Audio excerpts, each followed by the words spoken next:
Welcome to Millennium Computer's fast online tutorials for human resource reporting.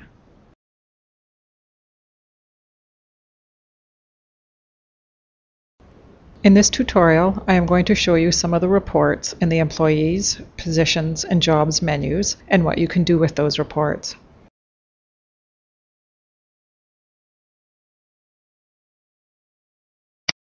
The first report I'm going to show you is on the Employees menu, and it is called Employee Summary.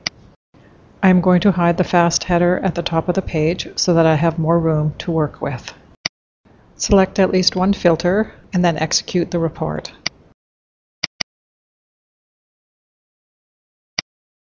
There are many columns on this page and others that aren't displayed. For example, status, bargaining units, seniority, and DICD and leave codes. Please note that the columns that are displayed in this or any HR report is decided by your institution. In any HR report, when you see a column that has a blue underlined hyperlink, it means you can click that link to drill down for more information. In the Employee Summary report, you can click the Employee ID number to view more details about that employee. And on the Details page, you can find employee information, the email address and mailing address, and job details. If you want a copy of this employee's information, you can open it in PDF format. I am going to open the PDF, but you can also save it to your hard drive. The data in the PDF is exactly what is on the Details page. You also have the option to print the information. Or if you prefer, you can export it into an Excel spreadsheet. Another option, which is at the top of the page in the toolbar, is the ability to attach a file to the employee record. Types of files you might want to attach are resumes, certificates, or images, and they can be attached in most formats, including Excel worksheets, Word documents, PDFs, or JPEGs. Click Browse to find the file on your computer, and then click Upload File to attach it to the employee record. You can click the file name if you want to open it, or delete it if you no longer need it. When you are done viewing the employee details, you can click the blue arrow to go back to the Employee Summary page. Another great option on the Employee Summary page is to email employees. You can email all employees at once, or just email an individual employee. Find an employee and click the envelope icon on the far right.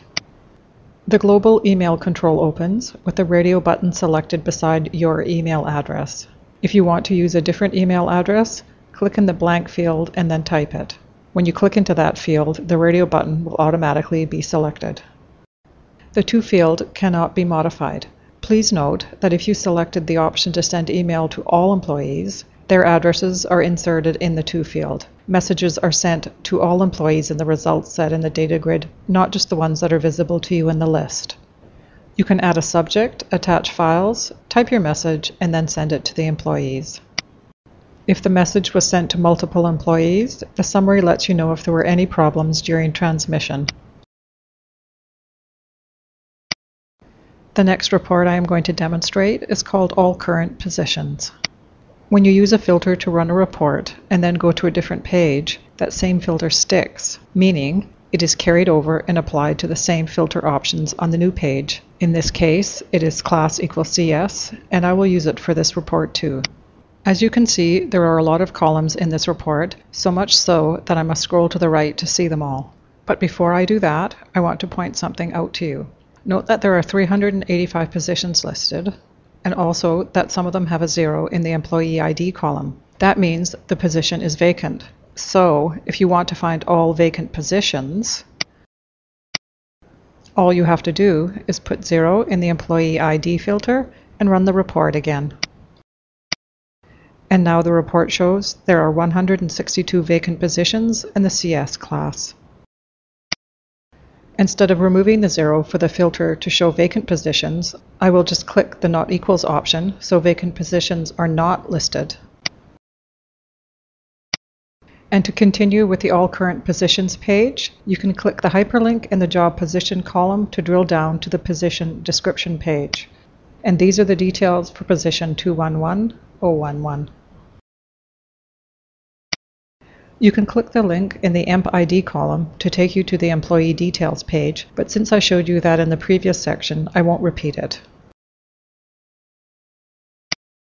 You can click the check mark in the HIST column to drill down to the position history, and this is the historical data for this position.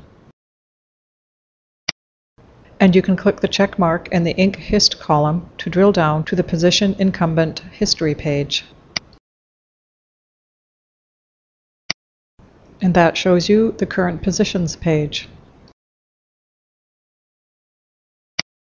There are 3 reports on the Jobs menu I am going to show you: Primary Jobs, Current Jobs, and All Jobs. The 3 reports all have the same columns, but the data in the columns will be different. It depends on which report you are running and the filter options you choose. And the first one I am going to show you is called Primary Jobs. I will use the class filter of CS and run the report. These are the employees' current primary jobs. Information includes the effective and beginning dates, salary information, organization codes, and links to other reports. I will scroll to the right to show you the other columns. By clicking the check mark, you can drill down to the Job Earnings Details page or to the Job Labor Code page. The next report I will show you is called Current Jobs, and this report lists current primary and secondary jobs. I've sorted this column in ascending order so that the employees that do have primary and secondary jobs are listed together. I'm going to scroll down to show you that.